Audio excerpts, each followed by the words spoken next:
Well, there's no doubt that experience will be on the side of Michigan State on Sunday as the Volunteers are making their first trip to the Elite Eight in school history. But these guys aren't satisfied with just that. I say our journey is not done because this team want to keep making history and want to keep playing basketball.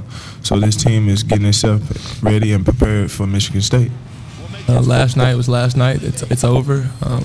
We enjoyed it for about an hour or two, but after that it was right back to watching film and getting ready for Michigan State. I really don't think they're thinking too much about what's at stake. I think they're thinking about this opponent and what we have to do to keep them off the boards and what we have to do to not be physically manhandled and intimidated. And don't forget, this Sunday on Sunday Sports Central, we're going to be headed to St. Louis, guys, for all of your Volunteers coverage. We will have post-game interviews and analysis, plus a close look at this year's Final Four. That's Sunday Sports Central this Sunday night at 10:20 with host Hope Hines. Well, speaking of the Final Four, Kentucky head coach John Calipari said that West Virginia is the best team left in the NCAA tournament. There's no doubt that the Wildcats would have to be at their best if they would like a trip to Indianapolis. West Virginia was in control as they started the second half. John Flowers with the three. West Virginia up by 3. Then John Wall tries to keep the Cats alive. Drives the lane. That one will drop. Kentucky trails by 7. But West Virginia was tough. The great pass to Joe Mazzola. Nice reverse there. Mountaineers up by 10. Just over 5 minutes to play. Devin Ebanks hits the leaner. They're up by 14. Kentucky hits only 4 of 32 shots from three-point range.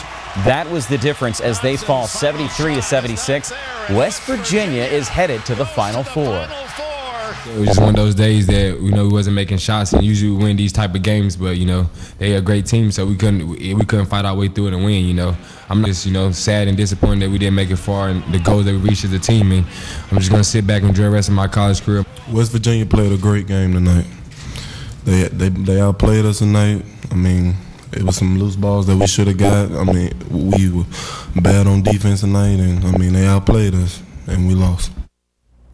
They sure did. So far, the Butler Bulldogs have been the Cinderella story of this year's tournament. Taking on Kansas State this afternoon. Wildcats down by 2 off the rebound. Dennis Clemente. Oh, that's a huge 3. Then just over 2 minutes to go. Butler still in control. Ronald Joe-Red on the drive. He gets the basket. Butler up by 4. With just over a minute to play, it's Gordon Hayward time. Takes it himself. Finds the open lane. That's going to drop. 63-56 is your final. As the Butler Bulldogs have reached the Final Four, they're going to face the winner of the Tennessee-Michigan State game on Sunday. So the final 2 spots of the Final Four will be decided on Sunday. As we mentioned, Tennessee and Michigan State, that's the early game. That will be followed by Baylor and Duke. Tip-off for that one is expected to be around 4 o'clock. Of course, you can catch all the action right here on News Channel 5. Well, reaching the Sweet 16 is nothing new for the Lady Vols, but standing in their way of an Elite Eight appearance is 6'9" Baylor freshman Brittany Griner. Yeah, that's a big kid, but it wasn't a problem for the Lady Vols in the first half. Tennessee with a nice lead early on. Shakina Strickland with a nice J. The Lady Vols take a 19-11 lead. Then more from Strickland, this time on the other side. 49-46 Tennessee. Oh, yeah, she's loving it. But not for long because here come the Bears. Melissa Jones with a wide open 3. You can count it. Then it's Griner's time. Working inside, off the glass and in. A big day for Brittany. 27 points, 11 boards, and a couple of those chest pumps too. And the Bears weren't done, just adding it on from here. Trying to find Griner again, but this time off the block. Morgan Medlock is there. That has enough to drop. The Lady Vols go down 77-62. Tennessee is unable to reach the Elite Eight for the 2nd straight season. Well, coming up next, the Preds were home tonight, hosting the Red Wings too. We've got all the highlights as sports continues.